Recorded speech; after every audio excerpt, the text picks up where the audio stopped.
Are you journeying through grief and needing a little extra support, inspiration, healing, and guidance?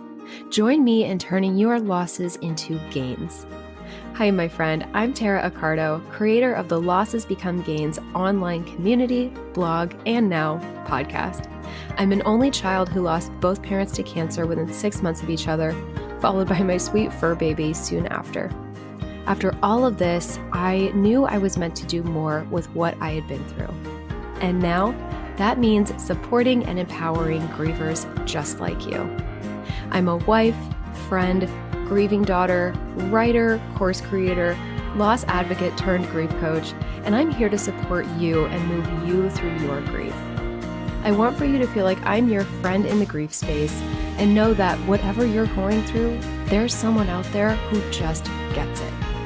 Few topics are off limits here because grief and loss don't hold back either. We'll get into the nitty-gritty of what all of this means for you, some coping tools, lifestyle topics, and impactful mindset shifts to take you from just surviving to thriving after loss. So grab a cup of your favorite beverage, get comfortable, and show up with an open heart and mind. I'm so glad you're here. Have you heard about my brand new Losses Become Gains daily journal? I am so proud to announce you can now get your hands on it exclusively on Amazon. But trust me, you don't have to be someone who's grieving or someone who has gone through a loss to use and enjoy this journal. For over a year, I knew I wanted to create a beautiful daily practice in the form of a journal that wouldn't take you a super long time to complete, but will add so much value and perspective to your day, no matter what season of life that you're in. The prompts are specifically designed for people going through loss by someone who has also gone through loss, but it's just general enough for anyone to use and asks the important questions that, at least for grievers, I know for a fact that they need to have in front of them each and every day. It's a daily prompt with a separate page for writing more thoughts if more comes up for you. There are 6 months worth of prompts in this journal, so you can really see your growth and progress right before your eyes. It helps you get to the root of how you're actually doing and what you need to focus on in your healing journey or daily life overall. And it comes in 3 ocean inspired colors. Like the ocean, I want this journal to empower you to let it flow, allow yourself to really dig deep and go beyond the surface of your grief or whatever hardships are coming your way, and really feel the healing, growth, and evolution that I know you are so capable of.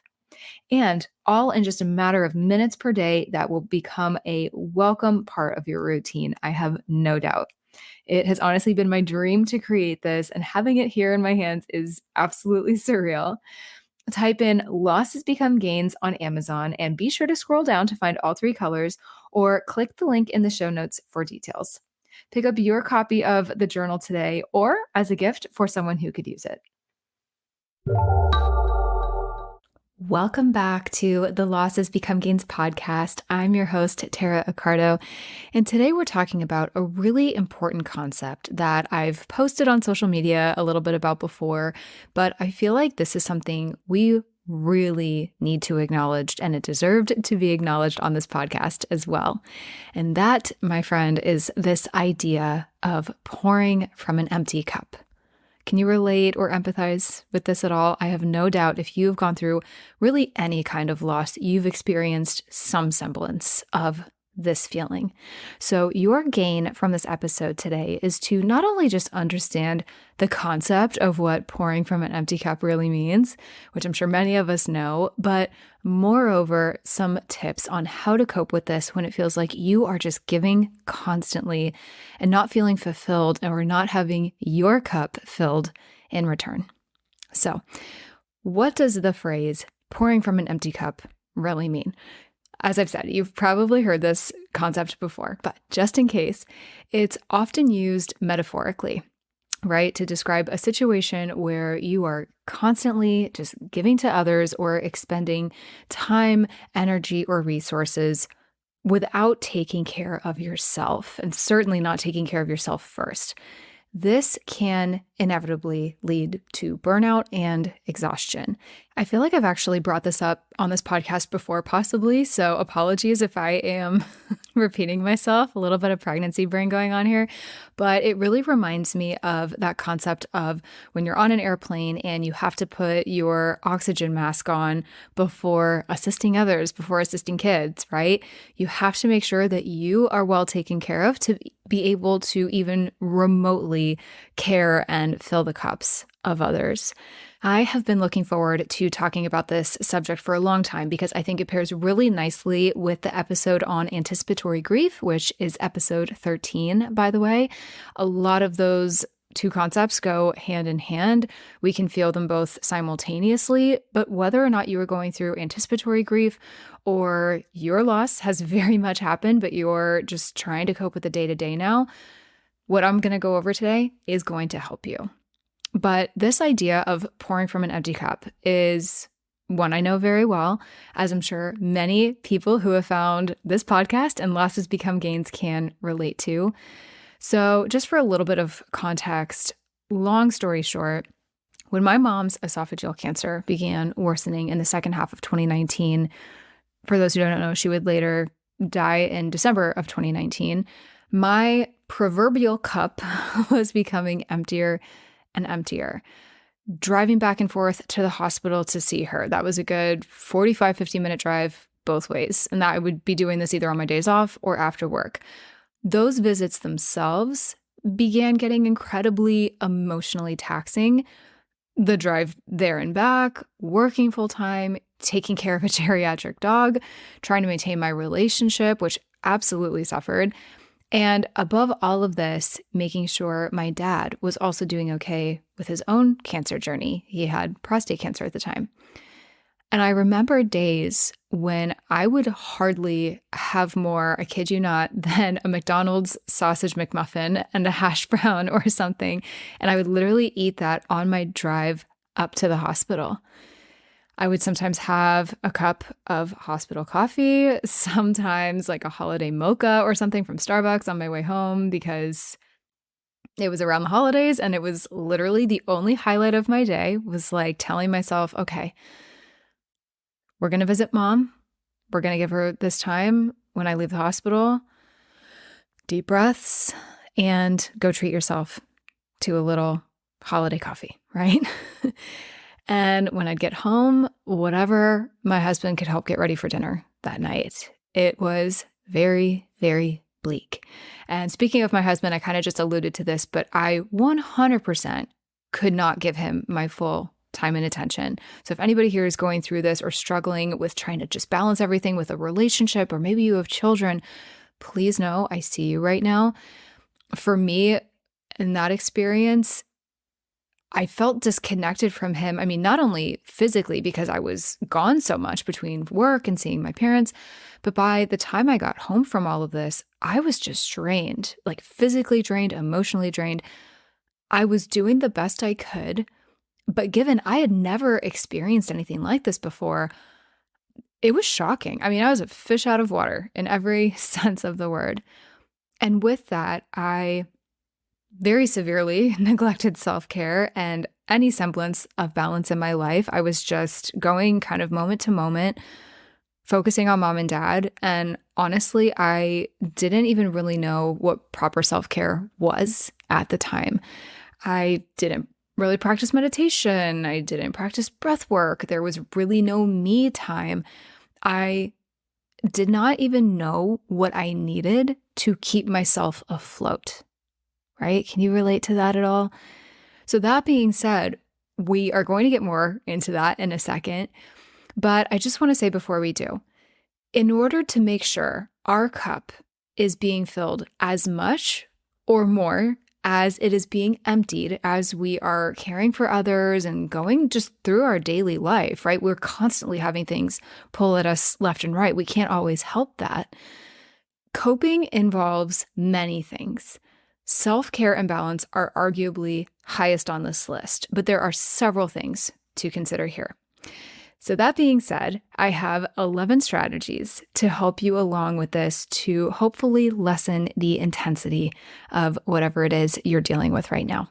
Now, I just want to preface this by saying this is just one podcast episode. There is so much more in depth that I could get into in each of these topics today. Please, if you need more guidance and coaching and help with this, number one, you are welcome to email me at lossesbecomegains@gmail.com. You're welcome to DM me at lossesbecomegains or lossesbecomegains podcast, both on Instagram. But also make sure you are checking the website, lossesbecomegains.com. There are some free tools there that can also help you, but also I am coming out with a very, very exciting membership and community very soon, at least as of the recording of this podcast. And I really cannot wait for you to check it out. It combines so much of what we're talking about today, but it gets more in depth, but in a really approachable way that's easy to digest and easy to action in your own day-to-day life that isn't too overwhelming. So I will leave it at that for now, but I really, really hope you check it out. Number one on my list of 11 methodologies here is to prioritize self-care. I have alluded to this already, and yes, it is that important. Make self-care a non-negotiable part of your routine.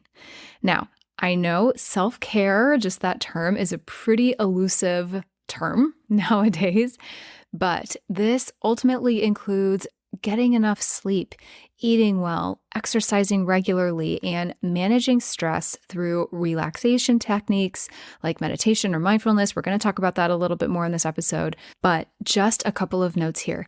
Eating well is highly important. Do not do what I did and basically live off McDonald's and coffee and anything you can throw together, okay? There are plenty of easy meals, some that are pre-made, some you might be able to order that are not too expensive. I know going out and ordering things can be very expensive. That can add up quickly. But again, just make sure you are taking care of yourself, because the better that you eat, the better you will feel. You will think more clearly. You are just going to be taking care of your body at a time where your immune system is already quite low and you need it then more than ever.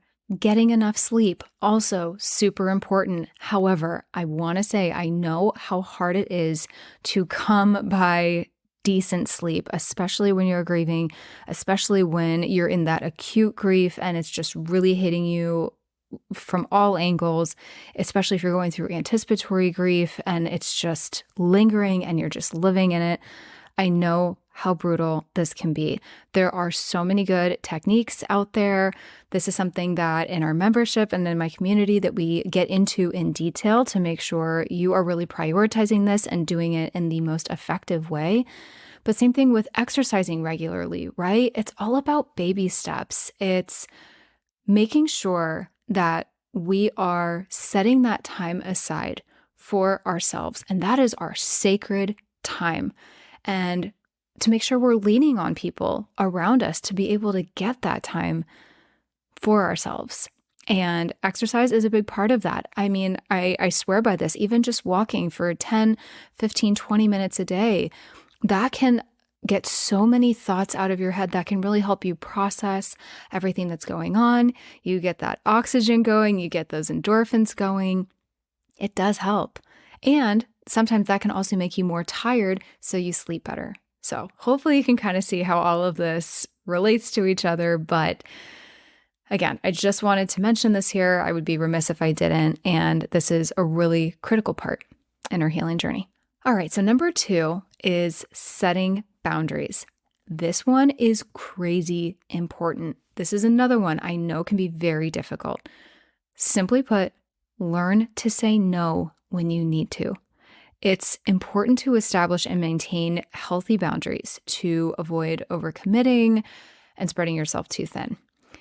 Whether it is a loved one who's struggling or maybe even on a health decline that you don't want to say no to, trust me, I've been there. I know how hard that is. Or really any other commitments that feel like too much right now. It is okay to say no. In fact, I'm going to tell you, it is necessary. Around when my mom died, which again was in December, there were Christmas parties or gatherings or things like that. I did not want to partake in any of that. And I gave myself permission to say no. But let me tell you, holidays or not, we need to be able to give ourselves that permission to be like, you know what, not today. And it's really tough because sometimes we might commit to one thing, we might think we're going to be okay. And then the day comes or the hour comes and we're like, whoa, I'm not good. I can't do this, right? We have to be able to honor that, but good communication is a part of that. I know it depends on the situation, but the best we can do is just be honest with people if there is something that we commit to, and just if we have to back out, if we're not feeling it, just say it with as much respect and grace as possible. Because overcommitting is one of the most common, I'm going to say mistakes, that's kind of a strong word here, but it's just one of the most common mistakes, honestly, that we can make as grievers, like feeling like we need to go again to some gathering or work event or whatever it is, feeling like we might need to run XYZ errand, whatever it might be. We need to learn how to set those healthy boundaries and be okay with that and be at peace with that. If you just cannot pull off dinner that night, give yourself permission to be okay with that, and possibly to maybe just order a healthy alternative that night. Or maybe there's a grocery store nearby that has some hot bar with a salad, right? So at least you're not getting like fried chicken every night or something, but just some sort of healthy option. And this is a day-by-day process. And let me tell you, it is a lesson in getting comfortable with your intuition and tapping into what you really need or want, because you're constantly having to ask yourself, am I good to do this right now? Yes or no? And just those yes or no questions, that's all it is, right? We don't need to put too much pressure on ourselves here. But just being able to be like, yep, this feels good, or, ooh, no, this isn't feeling right now. That's beautiful. That is growth right there. So allow yourself to feel that. Number 3, delegate and ask for help. Similar to what I was getting at with setting boundaries, if you have responsibilities or tasks that can be delegated or shared with others, especially if they're offering and they're like, please tell me how I can help, do not hesitate to do so. And let me remind you, asking for help, it is a sign of strength, not weakness. That is a really hard concept for some people. And this is coming from someone who is a recovering, I don't want to burden anyone kind of girl. I struggle with this all the time. I take on way too much, and I can literally, actually, even right now, as I'm sitting here, I can sometimes feel this in my neck and shoulders because I would just rather carry that weight than someone else.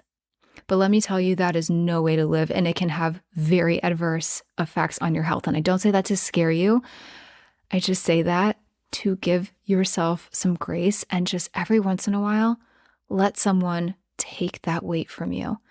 Because whether it's just you and a partner, or you have a full-blown family with kids to tend to, allow the help to come your way. If someone trustworthy, assuming, offers to take the kids for a couple hours, let them. If someone offers you a meal or to have one be sent to your house, just take it. People will rarely offer that kind of help if they don't mean that. Seriously, I know sometimes you might just think people are doing it to be nice. I guess feel it out. But truly, there are a lot of amazing people in this world, and there are a lot of people that want to help you. And sometimes it's one of the only ways people feel like they can really be there for you. You know, it's better than, just those let me know if you need anything platitudes, right? Let them be there for you. Take advantage. You don't have to do this every single day, but especially if there are moments where you are really struggling, give that some thought. Take advantage of it. All right, so next on the list is manage your time. This is important, grief or not, right? But prioritizing your tasks and managing your time effectively, super, super important. Now, I know this sentence alone can already feel overwhelming, so let me explain what I mean here. Start off simple with just a simple to-do list, or maybe a time management app, whatever whatever you like here. I am like a paper girl. I like writing things out. Whatever you need to do to stay organized and ensure you allocate that time for self-care, especially if you are somebody who likes like scheduling things in, or maybe you have your little like Google Calendar or whatever it is. Seriously, block that off. And what's great about a to-do list or an app or however you want to stay organized, it takes it out of your brain for a little bit. So think about that for a second. When we're feeling really griefy or overwhelmed with everything going on, that can lead to a buildup of a lot of confusion, forgetfulness, overwhelm, because it's all in here, right? And ultimately, sometimes we don't get any of it done because it just feels like too much, or at least not everything, right? So seeing it in front of you on paper or on a phone or on your desktop, wherever, that allows you to take a moment, do your brain dump, and look at it, and looking at it realistically. And being able to ask yourself, okay, what is the most important thing or most important things that I need to get done today? What truly, truly can't wait? And be honest with yourself. If there's something that you can push off for just a day or two, give yourself the permission to do it. Ask yourself, can any of this other stuff wait? If so, what and when can that be done instead? Is there anything here that I could ask for or elicit help from others to do, right? Maybe just a simple errand. Somebody is maybe just dying to be able to go to the store for you. I know that sounds so funny, but again, it's like what I was saying earlier. If people truly want to help you or be able to go grocery shopping for you and deliver that food, let them. I say it all the time. It's about baby steps. And it can sometimes be a lot to get comfortable with. So I want to acknowledge that. But making your workload, both in and outside of work, more manageable and digestible is key. And making sure that your cup does not deplete even faster than it probably already is right now. All right, so next on the list is self-reflection.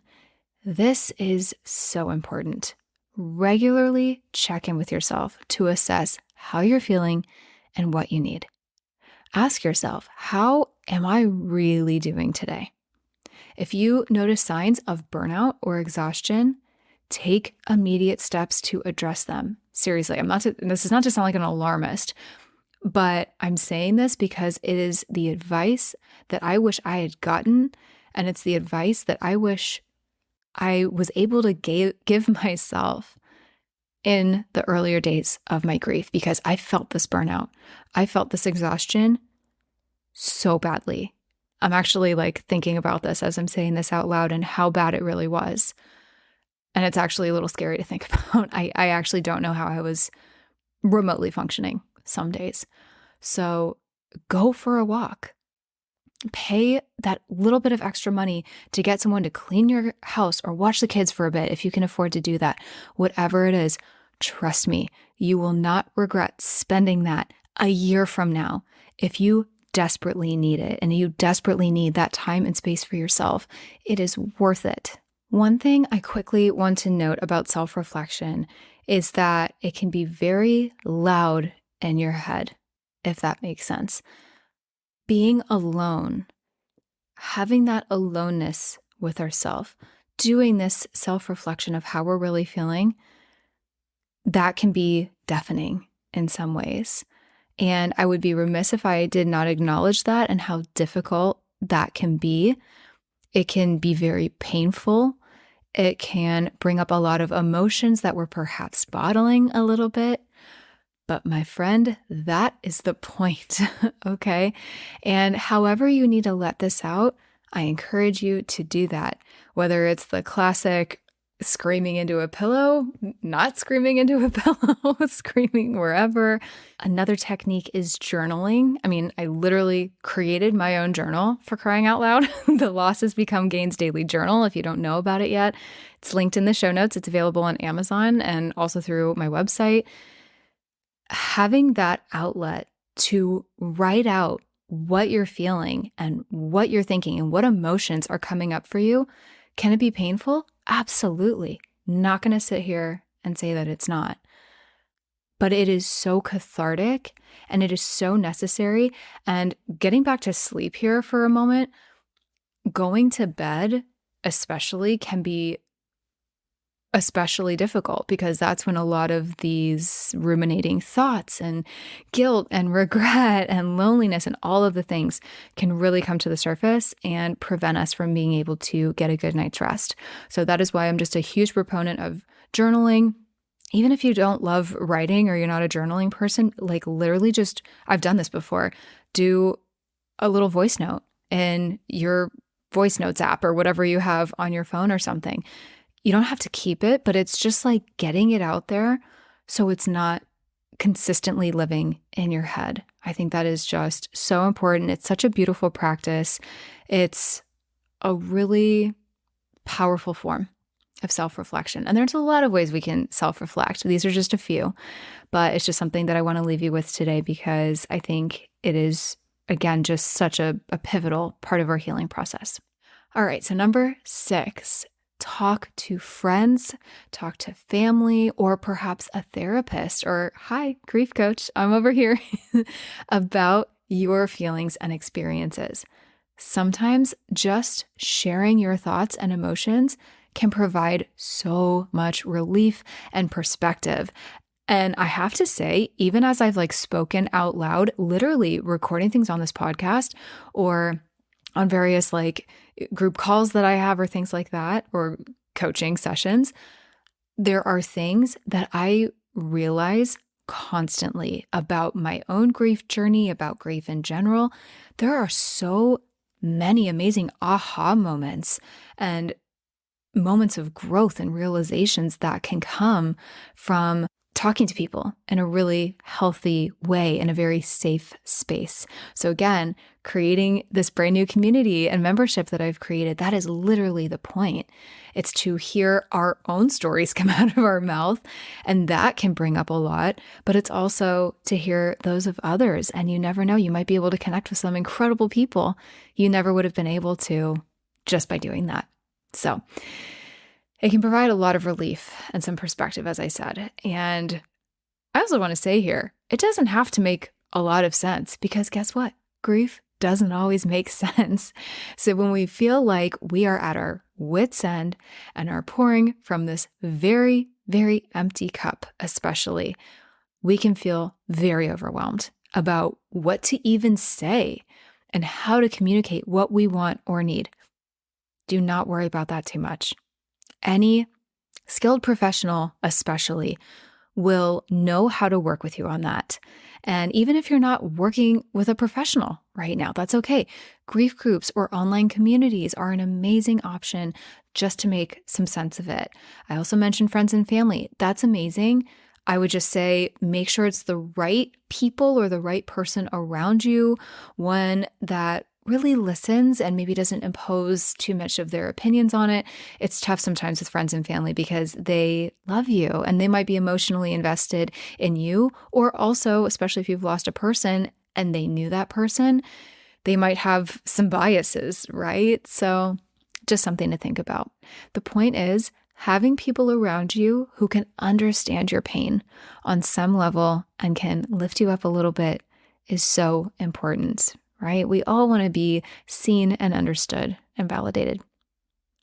All right, so next is to practice self-compassion. I have hinted at this before. This is so critical.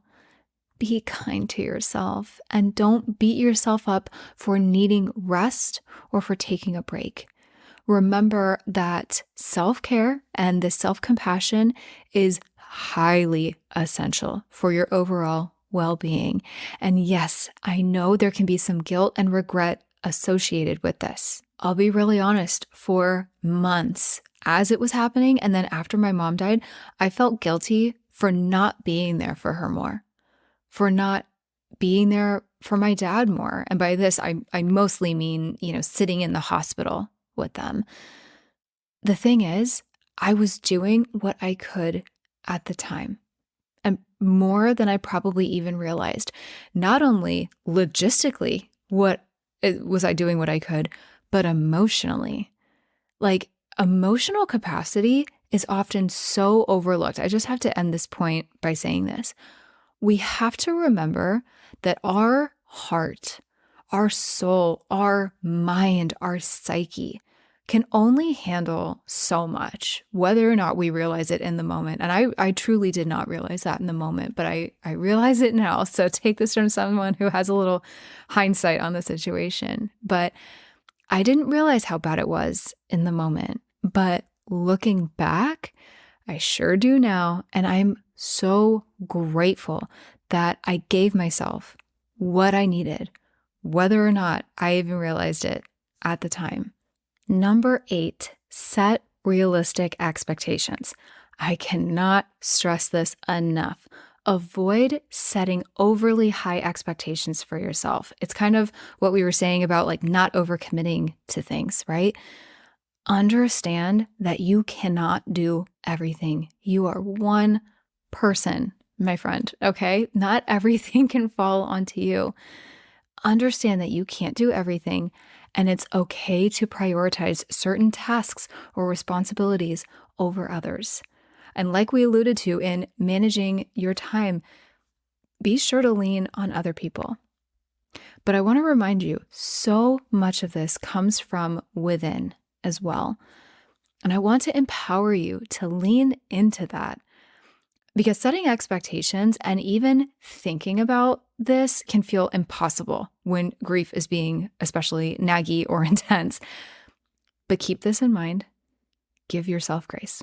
Know when to speak up for yourself and know when to acknowledge both to yourself and other people that you are just at your emotional capacity in that moment. That's okay, because that is very human. All right, so number 9, engage in activities that you enjoy. Simply put, take time for hobbies and activities that bring you joy and relaxation. Doing things you love can help replenish your energy and, of course, keep your spirit up. However, I want to acknowledge how even getting out of bed can be difficult. Remember that this is a process and it is not one that you have to do alone or take lightly. I always say baby steps. Start small and then work your way up to more, right? So it can just be one tiny little thing that day. And then maybe you do it again the next day. And then maybe the next day after that. And then if you're feeling good on the following day, maybe add one more thing in there that allows you to smile. So ask yourself, what sparks joy? What would make you feel more calm, more at peace? Is it something new? Or maybe it's something you've never done before that you want to try.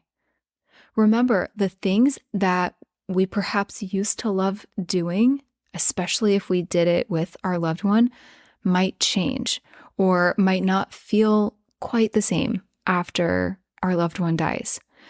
But not to worry, okay? Interests and hobbies can come back. Some might fade away, which is okay too. And this is grief or not, right? This is just life. We as humans, we as souls here, we evolve. And whether or not we've lost a loved one, this could be happening anyway, right? So don't put pressure on yourself either way. Just go with the flow. Go with what feels right. Because again, I keep coming back to this, but by checking in with your gut, with your intuition on a daily basis, this will make following that intuition that much easier. All right, we're getting towards the end here, guys. Number 10, plan regular breaks. Whether it is a short walk during the workday or a longer vacation, God willing, right? Plan regular breaks to recharge and rejuvenate. It can be really easy to distract ourselves, whether on purpose or not, to avoid taking a break and quite frankly, facing reality. But it is a necessary part of the healing process. So I don't want you to take this for granted. It's something that's so small, but so impactful, especially when you do it regularly and consistently, and you really give yourself that sacred time that you deserve and that you need.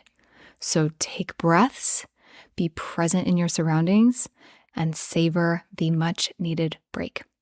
All right, number 11 here, last one, practice mindfulness. Mindfulness techniques such as deep breathing exercises or meditations, they can help you stay present, it can help you reduce stress, and it can improve your overall well-being. And remember, there is a freebie under the free tools section of my website that's called a Practice in Presence Toolkit. And I highly recommend you grab that if this is something that you're struggling with. All right, so to wrap this up, this is kind of a quickie episode today, and again, this is very high level for right now, but I think it's an important topic to address, like I said. And more than anything, remember that taking care of yourself is not selfish. It's necessary for your physical and mental health. And by implementing these coping strategies and prioritizing the self-care that I keep preaching and communicating, this is so important, communicating what you do or don't need or want to yourself and to loved ones, you can ensure that your cup remains full, or at least as full as possible for as long as possible, allowing you to better support and give that right back to other people when it's needed to.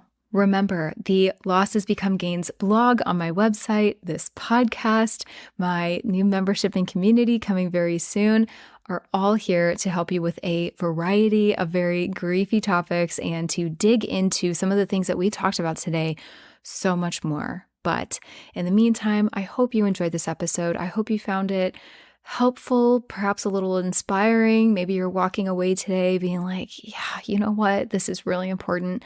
I'm giving myself the permission that I so desperately deserve today. And just remember that you are so worthy of a full cup, right? We all are. And we're all here just trying to get by. But know that I am thinking of you and my heart is with yours today. So with that being said, I will see you in the next episode. I am sending you a huge thank you for tuning into today's episode, my friend.